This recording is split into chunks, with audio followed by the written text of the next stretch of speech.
This knowledge was never meant to survive. It was labeled dangerous, erased, ridiculed, and buried under centuries of fear, because what the Aztec high priest controlled was not faith, not superstition, but a biological kill switch hidden inside the human breath, a method so powerful it allowed a living man to stand at the center of screaming crowds, beating drums, flowing blood, and death itself, while his heart slowed to a rate that modern doctors would classify as pathological. I am not speaking metaphorically, I am speaking clinically.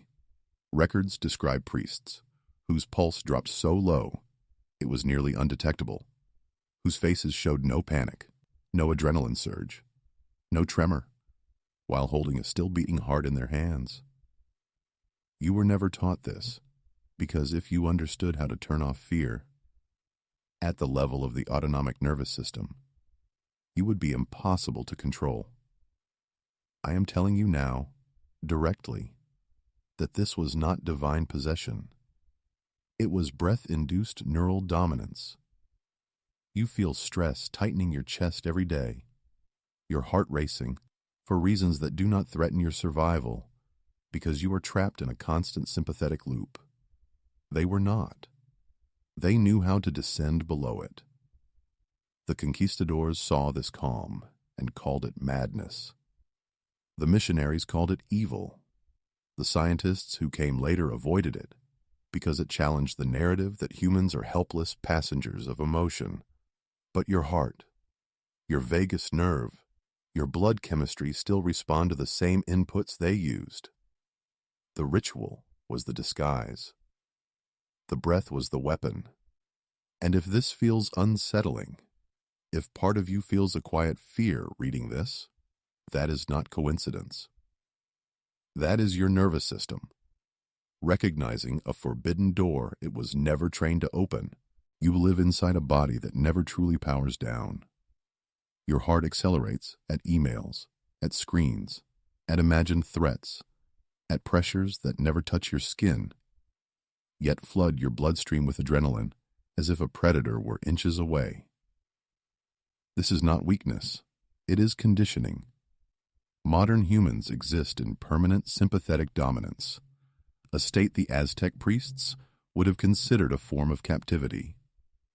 While you struggle to slow your breath during meditation apps and still feel your pulse hammering in your ears, those priests deliberately walked into the most extreme psychological environment imaginable and did the opposite. They slowed everything: heart, thought, perception. You have been told calm is a personality trait or a spiritual gift. That is a lie. Calm is a physiological setting, and right now, you do not control yours. The stake is simple and brutal. If you cannot command your heart rate under pressure, pressure commands you. That is why fear overrides logic, why panic hijacks decision-making, why stress ages you faster than time. The high priest did not rise above fear by belief. He descended beneath it by chemistry. Blood, noise, and ritual intensity were not obstacles. They were the test environment. Your nervous system collapses under far less. This is why you must understand what you are missing. There exists a threshold below anxiety, below emotion, below even pain, where the heart obeys breath instead of threat. You have never been shown how to access it. Not because it does not exist, but because a population capable of voluntarily slowing its own heart in chaos cannot be ruled by panic. You are not broken. You are simply untrained. And until you reclaim this control, every stressful moment will continue to extract a physiological tax you never agreed to pay. To understand how they did this, you must strip the ritual of mythology and look at it the way a neuroscientist would look at a laboratory setup. Because the Aztec ceremonial platform was not chaos, it was precision disguised as spectacle. Altitude-reduced oxygen pressure, already pushing the body toward hypoxic efficiency. Continuous drumming was not music, It was entrainment, a low-frequency auditory driver, locking respiration and heart rhythm into an external cadence. The posture of the high priest, upright yet relaxed, chin slightly lowered, chest open but unmoving, was not symbolic humility. It was biomechanical optimization, minimizing thoracic motion while maximizing diaphragmatic control. Even the timing of the ritual mattered. Conducted after prolonged fasting, the body was already in a metabolically quiet state, insulin low, blood chemistry primed for carbon dioxide tolerance. This is where modern interpretation fails, because historians talk about gods while ignoring inputs. Every element of that environment pushed the nervous system away from fight or flight and toward a controlled parasympathetic dominance that most humans never experience outside of deep, unconscious states. The crowd believed the priest was fearless. The truth is more unsettling. Fear was present, but it was neurologically muted. The breath pattern they used did not amplify oxygen as you have been taught. It restricted it. Slow nasal intake, extended pauses, and minimal chest expansion increased carbon dioxide levels, just enough to activate the vagal brake on the heart. This is not speculation. This is physiology. Carbon dioxide is not a waste gas, it is a signal, and the priests learned to weaponize it. The ritual language, the masks, the gods, they were encryption, a way to hide a repeatable biological process inside myth, so only initiates could access it. What you are seeing now is not a lost religion. It is a suppressed operating system for the human nervous system, one that was never meant to be democratized. Now we reach the mechanism they guarded most fiercely, because this is where mysticism collapses and raw biology takes over. At the center of this control is the vagus nerve, the longest and most influential command line in your body, running from the brainstem into the heart, lungs, and digestive organs, silently deciding whether you accelerate toward panic or descend into stillness. You have been told the heart reacts automatically to emotion. That is backwards. The heart reacts to chemical signals, and breath is the fastest way to change them. The priests understood something modern medicine only recently acknowledged. Heart rate is not governed by oxygen. It is governed by carbon dioxide tolerance and baroreceptor feedback. By slowing the breath to the point where carbon dioxide gradually accumulates, pressure sensors in the arteries signal safety, not threat, and the vagus nerve applies a braking force to the heart. Think of it like pulling a hidden lever inside your chest. Blood pressure stabilizes, cardiac output drops. The mind follows. This is why their faces went blank, why pain and emotion lost urgency, why time seemed to stretch. The ritual did not calm them. The breath shut down the alarm system at the root. When this happens, stress hormones fall, and the brainstem shifts dominance away from survival reflexes toward deep regulatory control. You do not feel relaxed in this state. You feel distant, detached, untouchable, and this is why it was feared. A human who can voluntarily activate extreme vagal tone can stand in situations that would break others. But understand this clearly. This is not meditation. It is neural override, and without precision it becomes dangerous. That is why it was never taught casually. The priests did not pray to slow their hearts. They engineered it, breath by breath, until the heart obeyed silence instead of fear. When the heart slows this far, something even more unsettling happens inside the brain. Something the priests relied on but never named, because language was never the point.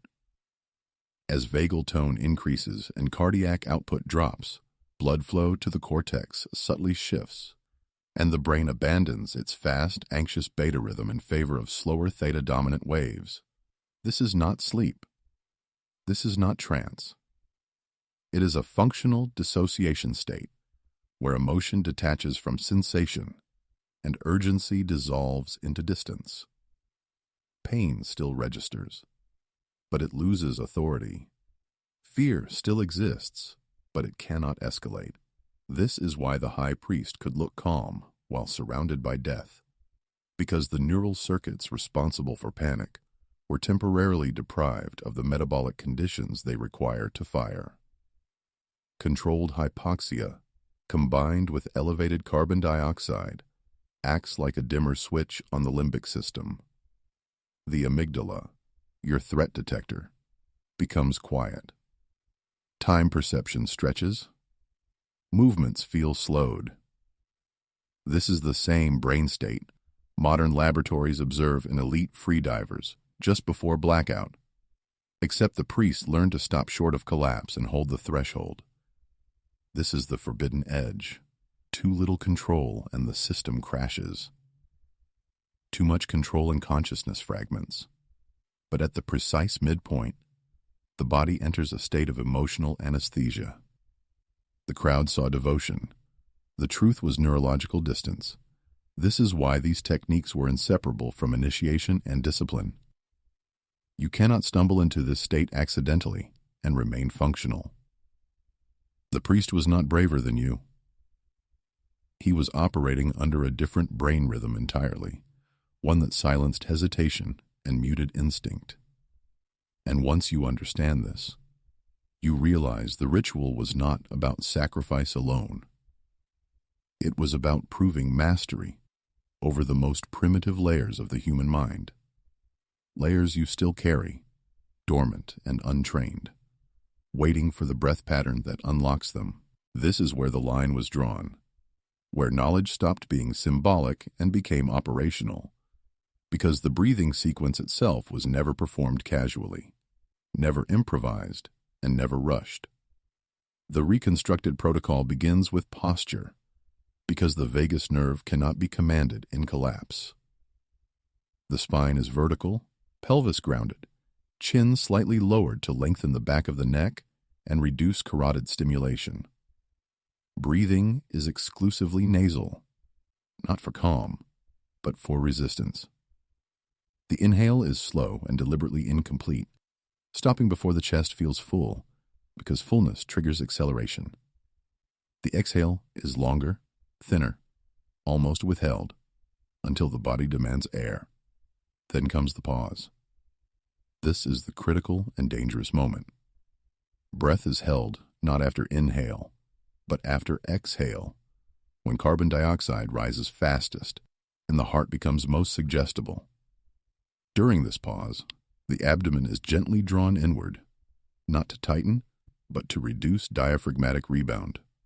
Shoulders do not move. The face remains slack.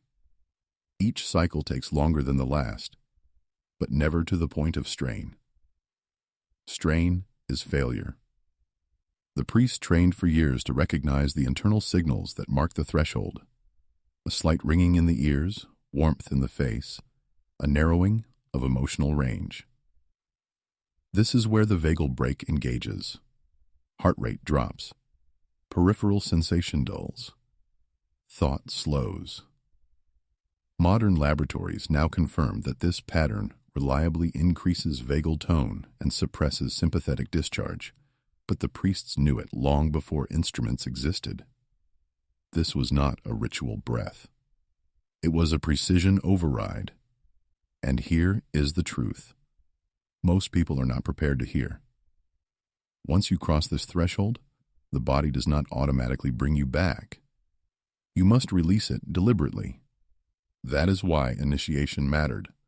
That is why this protocol was never given to the unprepared. It grants control, but it demands responsibility. Because at this depth, breath is no longer automatic. It is commanded. The transformation does not announce itself with drama. It unfolds in stages, and if you are not paying attention, you miss the moment control shifts from habit to command. In the first minute, the heart resists. It skips, flutters slightly, searching for its usual rhythm. This is the sympathetic system realizing it is being challenged. Then, as carbon dioxide rises and baroreceptors signal stability, the resistance fades. Heart rate begins to fall, not in spikes, but in a smooth downward slope. Peripheral blood vessels tighten, hands cool, and sensation retreats from the extremities toward the core. By the third minute, emotional noise thins out. Thoughts lose urgency. The internal narrator grows quiet. This is where most people panic and abort, mistaking silence for danger. The priests did not. They recognized it as the doorway. As the state deepens, time perception stretches, and movement feels heavy but controlled. Heart rate can drop into ranges most humans only reach during deep sleep, yet consciousness remains intact. This is the measurable proof. Not belief, not imagination. Biofeedback data now shows exactly what the priests engineered. Suppressed sympathetic output, dominant parasympathetic tone, and extreme cardiac efficiency. But here is the critical detail that was never spoken aloud. The body remembers this state. Each controlled descent makes the next easier. This is how mastery was built. Not through faith, but through repetition and restraint. And once the heart learns it can slow under command, it stops reacting blindly to stress. This is why the priests could enter the ritual already calm. They did not rely on the moment. They trained the timeline. What you are seeing is not a miracle. It is conditioning at the deepest physiological level, unfolding exactly as the nervous system was designed to respond. This is where the warnings were carved into silence, because the greatest danger was never the ritual itself, but misuse of the state it unlocked. The Aztecs did not restrict this breath out of superstition. They restricted it because crossing this threshold without discipline destabilizes the autonomic system. When vagal dominance is forced too quickly or held too long, the body can rebound violently. Heart rate spikes, blood pressure surges, consciousness fragments. This is why untrained attempts lead to dizziness, dissociation, panic, or collapse. The priest was protected not by gods, but by gradual conditioning and strict limits. They understood that the nervous system is not a machine you overpower. It is a balance you negotiate. Push too far and the system retaliates. This is the part modern culture ignores because it prefers promises over responsibility. Emotional numbness can feel like control, but without precision it becomes detachment, then instability. The priests treated this state as a blade, useful only when held correctly. That is why initiation was slow, why access was hierarchical, why secrecy mattered. A person who could drop their heart rate at will could also lose the instinct to surface. This is the biological cost. The parasympathetic system does not care about your intentions. It only responds to signals. That is why I will not soften this. This breath does not relax you. It removes safety rails. It exposes raw nervous system leverage. And if you do not respect that leverage, the body will remind you who ultimately governs survival. The forbidden aspect of this knowledge was never moral. It was physiological, and now you understand why. It was hidden in ritual, instead of written plainly. Now you stand where the initiate stood, not on stone, not beneath drums, but at the edge of a question that cannot be answered intellectually. Can you command your nervous system when everything inside you wants to react? This is the challenge they used to separate priests from performers. Not belief, not courage, control. If you cannot slow your heart deliberately, under discomfort, under uncertainty, then stress will always own you, no matter how disciplined or informed you believe yourself to be. The breath you have just learned about is not meant to be used constantly, and it is not meant to make life comfortable. It is a test of sovereignty. The priests used it to prove that fear is not an absolute force but a negotiable signal. You are not being asked to imitate a ritual or chase an altered state. You are being confronted with a biological truth. The same switch still exists in you, untouched, untrained, waiting. Most people will turn away here. They will call this extreme, unnecessary, dangerous. That is exactly what was said centuries ago, and yet the nervous system has not changed. The vagus nerve still listens. The heart still responds. The breath still decides which system rules. This is why the knowledge survived conquest, fire, and ridicule. It was never stored in books. It was stored in physiology. Whether you choose to explore it slowly, respectfully, or not at all is your responsibility. But you can no longer claim ignorance. The forbidden door is visible now, and once seen, it cannot be unseen.